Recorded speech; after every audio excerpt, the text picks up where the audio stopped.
Rebecca. Donc je l'ai eu au téléphone. 6e épisode. Tu t'es levé un matin, tu t'es dit je l'appelle ou ça a été un processus? Il faut que... Oui, c'était un processus. Je voulais pas le prévenir tôt en avance, mais je voulais le prévenir, qu'il sache que je faisais ce retour vers mon histoire et mes racines africaines en tout cas, ghanéennes. Et donc je l'ai appelé. Et alors le premier truc qui m'a vraiment choquée, c'est que en me parlant, déjà sa voix, justement sa voix je l'ai pas reconnue. Tu vois, c'était une voix hyper gentille et tout. Alors que pour moi, j'avais pas du tout le souvenir de cette voix-là. Donc, ouais, d'une part, j'ai pas reconnu sa voix. Et c'est drôle parce que, en fait, plusieurs fois, il utilisait le mot papa. Et justement, le mot papa, nous, on l'a jamais utilisé. Ça a toujours été daddy. Et pour le coup, je me suis dit, je veux pas que...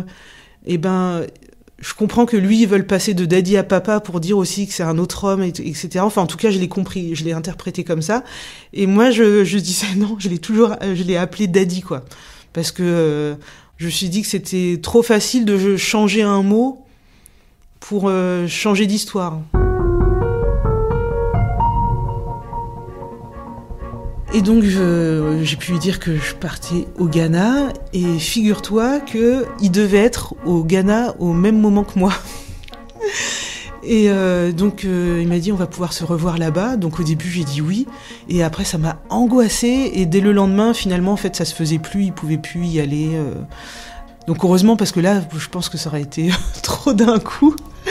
Et puis, en plus, je pense que j'étais pas dans mon territoire, quoi. Je pense que ça aurait été dur de le revoir là-bas. Alors j'ai quand même pu lui dire pendant ce coup de téléphone que j'avais tous ces tableaux, donc ça il en revenait pas, il savait pas. Donc ça l'a beaucoup ému. Je lui ai dit aussi que mes 2 enfants, en fait, leur deuxième prénom, c'est un prénom ghanéen qu'on leur a donné. Il était hyper aussi ému et content de voir que j'avais pas fait table rase de l'Afrique, tu vois, dans ma vie. Je lui ai dit que j'avais des tatouages qui sont liés à l'Afrique et tout, donc il était assez ému de tout ça. Donc tu vois, en quelques minutes, je pense qu'on est resté au téléphone une 20aine de minutes. Très vite, je lui ai dit, j'ai affirmé en gros les trucs qui dans ma vie d'aujourd'hui faisaient que il était quand même présent d'une certaine manière, quoi. Tu vois, pour moi, le Ghana, c'était un pays que je connaissais pas. J'y étais allée à 5 ans, un truc comme ça, donc en 83 sans doute.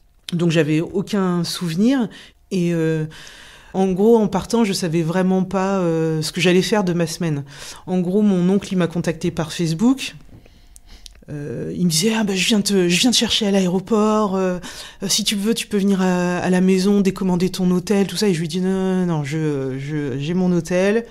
Je me débrouille avec l'hôtel pour que quelqu'un vienne me chercher à l'aéroport. Je te contacterai pour qu'on se voit, mais pas le premier jour. Enfin, voilà. Donc, tu vois, je mettais de la distance parce que je voulais pas que ça soit d'un coup que je me sente un peu oppressée par, tu vois, d'un coup qu'une famille s'empare, alors positivement de moi, alors que, pour moi, enfin, cette famille-là, elle est quasiment inexistante, quoi, dans mon quotidien, dans ce que représente une famille pour moi. Donc, super excitée. À l'aéroport à Paris, là, j'étais super excitée. L'avion, il y a à peu près 5-6 heures de vol.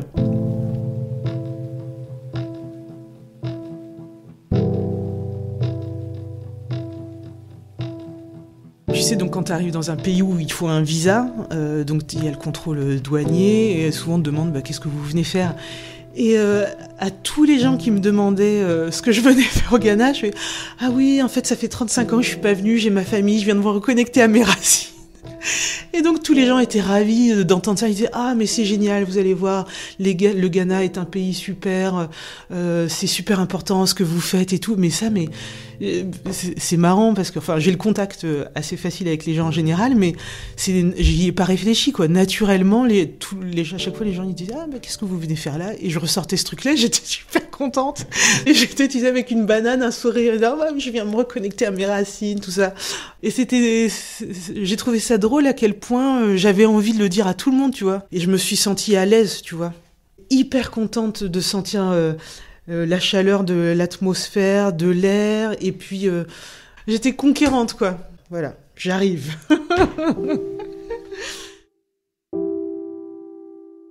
Le premier jour, j'ai glandé, en gros, à l'hôtel. J'ai attendu un peu tard dans la journée pour contacter mon oncle. Donc mon oncle, le deuxième jour, donc il est venu à l'hôtel, donc grâce à Facebook, forcément, je savais à quoi il ressemblait. Et donc quand je l'ai vu, j'étais très émue. Il y a eu quelques larmes, mais pas trop, mais là pour le coup, de joie, quoi. J'étais vraiment contente de le rencontrer. Donc c'est un petit frère de mon père. Donc voilà, on a discuté pour découvrir qui on était. Je me suis sentie hyper à l'aise et je l'ai trouvé hyper gentil et tout. Et on avait convenu que dès le lendemain, en fait, il a pris sa journée pour m'emmener du côté d'Elmina pour rencontrer ma grand-mère. Voilà. Il est venu me chercher genre à 6h du matin parce qu'il y a 2 heures de route. Et puis on prend la route. Alors j'aime beaucoup la vie qu'il y a autour des routes. Par exemple, à 7h, on avait un petit creux, on s'est arrêté sur le bord de la route. Tu sais, t'as des femmes là qui vendent des trucs à grignoter. On s'est arrêté, on a pris je sais pas comment appeler ça, des espèces de galettes ou un peu plus, non, ça ressemble un peu plus à du muffin sucré, mais en fait c'est de la pâte de manioc en fait qui était dans des feuilles et tout. Là c'est encore chaud et donc voilà, c'était notre petit déj sur la route. C'était super bon. C'était vraiment bon. Donc on a pris la route et puis au bout de 2 heures, on est arrivé là-bas. Donc c'est une maison toute simple mais assez grande.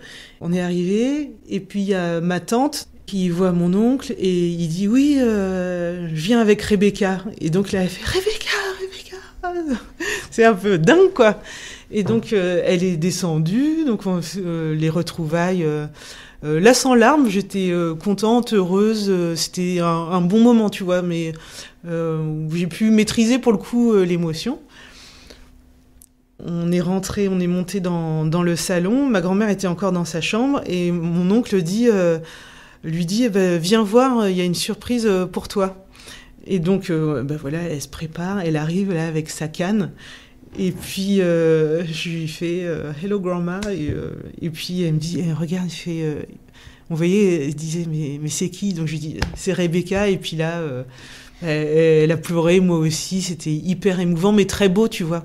Ouais, c'était vraiment un beau moment. Et donc j'étais assise en face d'elle, là, on se tenait la main et puis on a un peu parlé, mais finalement c'était très silencieux comme moment de retrouvailles. Et puis en gros après elle est partie, elle a mis toute la maison en ramdam pour me faire à manger. Donc il était 9h, je sais pas, 9h30 du matin. Et donc je me suis retrouvée à 9h30 à manger des croissants à la viande, tout un tas de trucs. C'était drôle. Donc c'était bon. Ouais, c'était bon. C'était bon, hyper copieux. Qu'est-ce qu'ils savaient de toi, tous ces gens, tous ces membres de ta famille, ta grand-mère, ta tante, ton oncle? Je pense qu'ils savaient pas grand-chose. En fait, je m'en suis vite rendu compte après. Parce qu'en discutant, je sais pas si c'était tout de suite ou un peu plus tard dans la journée, ma tante a dit c'est dommage quand même le divorce dans votre famille. Et donc là j'ai compris qu'elle pouvait pas savoir, parce que si elle savait, elle pouvait pas dire un truc comme ça, parce que le divorce c'était pas dommage, c'était une nécessité absolue.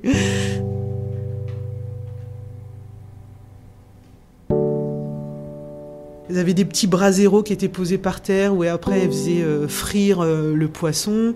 Il y avait du riz qui cuisait par ailleurs. C'est totalement un autre mode de vie, quoi.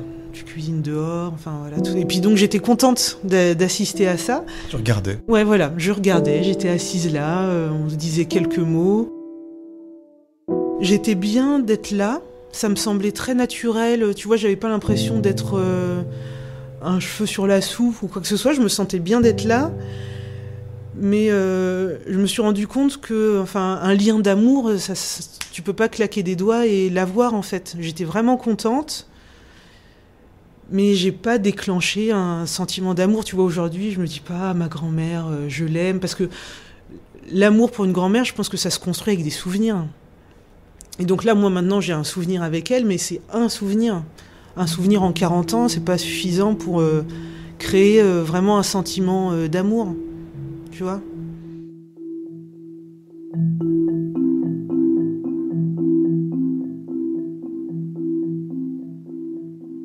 Ma grand-mère, donc, elle fait encore du pain, et au moment de partir, en fait, dans la cour, il y avait plein de pain qui étaient cuits. Et j'ai demandé à mon oncle, j'aimerais bien repartir avec du pain. Donc j'ai eu le droit d'emmener 2 bouts de pain qui avaient un peu des formes de brioche, tu sais. Et donc j'ai ramené ça avec moi, que j'ai mangé tranquillement pendant mon séjour, tu sais, je prenais le matin, tout ça. Brioché, c'est très brioché, un peu sucré. C'était du très bon pain.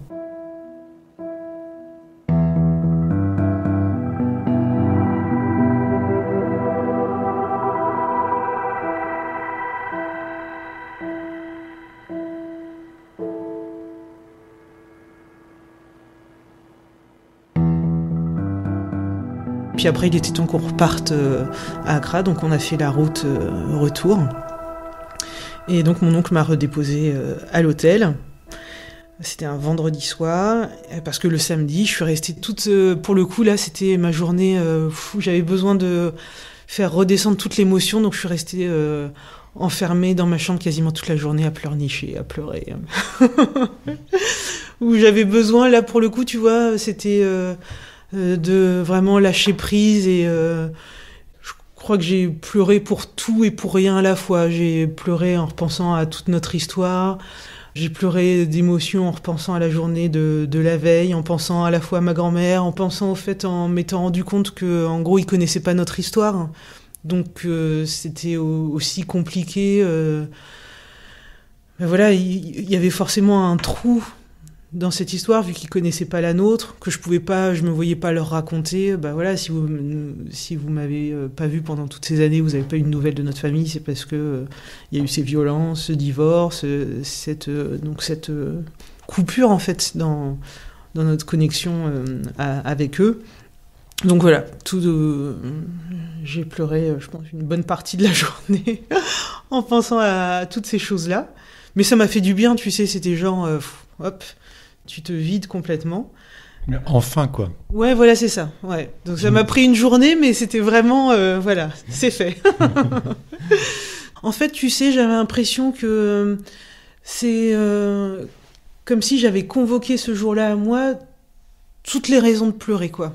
Je pleurais pour ma sœur, pour ma mère, pour moi, pour ma grand-mère, pour la traite des Noirs. Tu sais, c'est un moment où à la fois tu pleures en voulant à la terre entière, à tout, pourquoi t'as vécu ça, c'est injuste, pourquoi ceci, pourquoi cela. Ouais, en fait, tu lâches le trop-plein, donc t'en veux à tout le monde pour tout et rien. Donc finalement, c'était, tu vois, une journée de pleurs, mais positive, quoi. Je pense que c'était un passage un peu obligé. C'était un peu un voyage initiatique, quelque part aussi. À suivre, épilogue.